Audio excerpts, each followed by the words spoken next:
Aujourd'hui, je vais vous présenter un projet dont l'objectif est de déterminer les facteurs associés à la survenue d'abcès chez les personnes qui s'injectent des drogues et dont les données sont extraites de 2 études effectuées dans différents pays en Europe.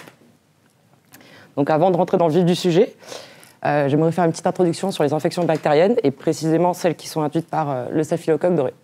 Donc le staphylocoque doré, c'est une bactérie symbiotique chez l'homme. Elle est présente dans la flore commensale, dans la flore cutanée et buccale. Lorsqu'une brèche s'opère sur la peau, l'introduction de la bactérie peut engendrer une infection de la peau et des tissus mous, qui est généralement bénigne. On les a déjà plus ou moins expérimentés dans notre vie, donc les petits follicules, les panaries, les furoncles, les abcès.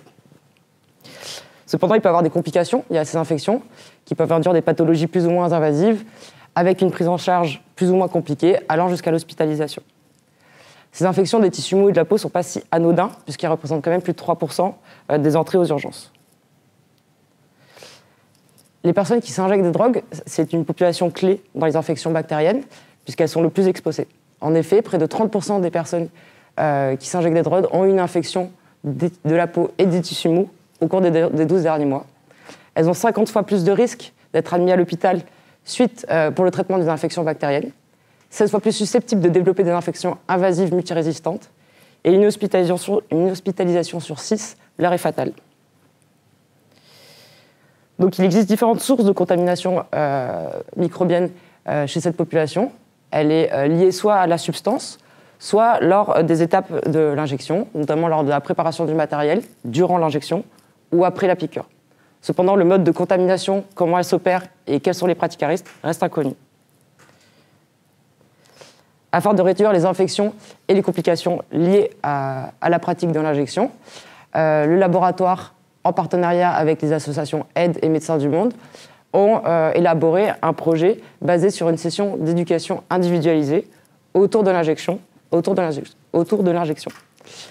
Donc, ce projet qui s'appelle AEARLY consiste à observer le participant durant sa pratique et est suivi d'un débriefing afin d'améliorer les pratiques. Une grille de pratiques a été élaborée. Donc cette grille des pratiques à observer durant l'observation, elle repose sur 4 critères principaux. Donc l'hygiène notamment des mains et du site d'injection, la préparation du matériel et du produit, durant l'injection, notamment la technique et le nombre de tentatives effectuées, et notamment les soins apportés après l'injection et l'usage du matériel qui est effectué. Donc cette grille sert également de support d'échange lors du débriefing. Donc les résultats de cette étude sont sans appel, puisqu'on observe une diminution significative des complications au site d'injection, notamment la formation d'abcès, et une diminution des pratiques à risque dans la transmission du VIH et de l'hépatite C. À partir de cette grille d'observation qui a été élaborée, il a été également possible d'évaluer les changements des pratiques qui ont lieu lors des différentes les différentes séances. Donc on retrouve une amélioration des pratiques dans les 4 catégories précédemment énoncées.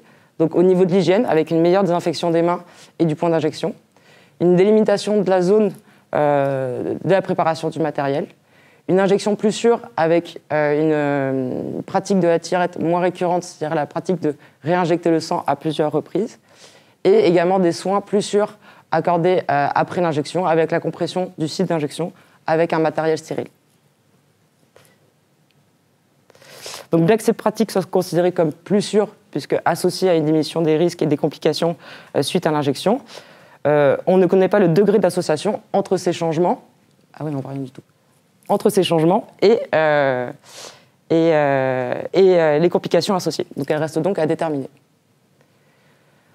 Donc suite à la réussite du projet AEARLY, il y a 2 autres projets qui en découlent, qui ont été mis en place, mais dans des contextes différents. Donc le projet Outsider qui a lieu en France, mais où les séances ont été faites sur les lieux de vie, et le projet Eurosider qui, lui, a été fait dans différents pays en Europe, donc au Portugal, en Grèce, en Roumanie et en Bulgarie, et où les séances se passaient entre les murs des associations. Donc en regroupant les données de ces 2 projets, on obtient un échantillon de personnes qui s'injectent des drogues dans un contexte culturel législatifs, culturels variés et législatifs variés, qui nous permettent de faire ressortir plusieurs facteurs marquants associés à la formation d'abcès chez les personnes qui s'injectent des drogues. Donc on obtient un échantillon de personnes qui s'injectent des drogues de façon récurrente parce qu'elles ont eu au moins une injection au cours du dernier mois, et elles proviennent de 5 pays différents, donc la France, le Portugal, la Grèce, la Roumanie et le Portugal. La fusion des données a été faite par Aïssatou Faye, qui a été possible puisque les questionnaires, les données recueillies à l'inclusion sont issues des questionnaires qui ont été identiques et basés sur la grille d'observation précédemment décrite.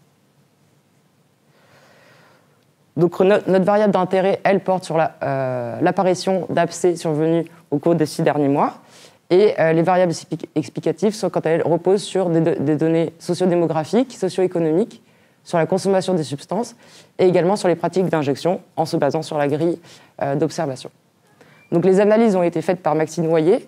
Donc je vais d'abord commencer par décrire les analyses univariées, donc les descriptifs, et puis après le modèle qui suit de la régression logistique.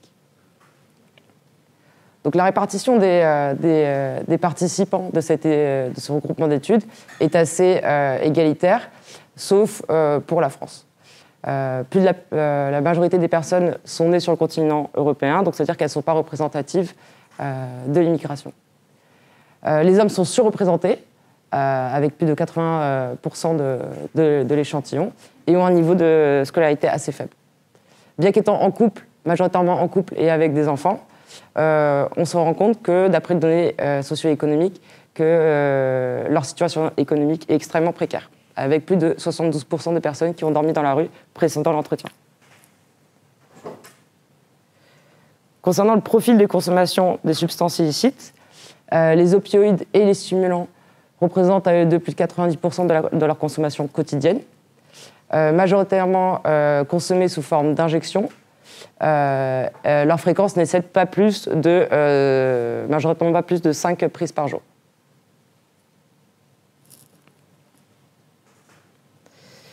Alors, concernant les pratiques liées à l'injection, on retrouve le détail des critères de la grille d'observation. Donc, on retrouve l'hygiène, la préparation et l'injection et post-injection. Donc, en gras, j'ai indiqué les pratiques à risque qui ont été le plus fréquentes dans notre échantillon. Donc nous avons 56% des personnes qui ne se désinfectent pas le point d'injection avant la pratique et ne se désinfectent non plus pas les mains. Bien qu'elles soient inférieures... Attends, c'est ça. Oui. Bien qu'elles soient minoritaires, il y a quand même la pratique de lécher l'aiguille avant l'injection qui est quand même présente. Une autre pratique à risque aussi, c'est la compression avec un tampon qui n'est pas stérile. Donc, en fait, on a quand même 6 pratiques à risque sur 15 et on voit que la préparation du matériel, elle, quant à elle, est faite généralement dans des conditions sûres. Donc 27% des personnes interrogées ont eu un abcès au cours des 6 derniers mois, ce qui corrobore avec ce qu'on a retrouvé dans la littérature. Le modèle réduit présenté est un modèle général et donc est ouvert à discussion, donc si vous avez des commentaires, n'hésitez pas. Les variables que l'on retrouve associées à la formation d'abcès sont le pays où a lieu l'étude, le pays où a lieu l'étude, la consommation d'opioïdes et de stimulants par injection, la fréquence de consommation lorsqu'elle excède plus de 6 prises par jour, la préparation du matériel, notamment l'échange de celui-ci, et dans les techniques d'injection, on a recherché la veine au toucher et ne pas la trouver dès le premier essai.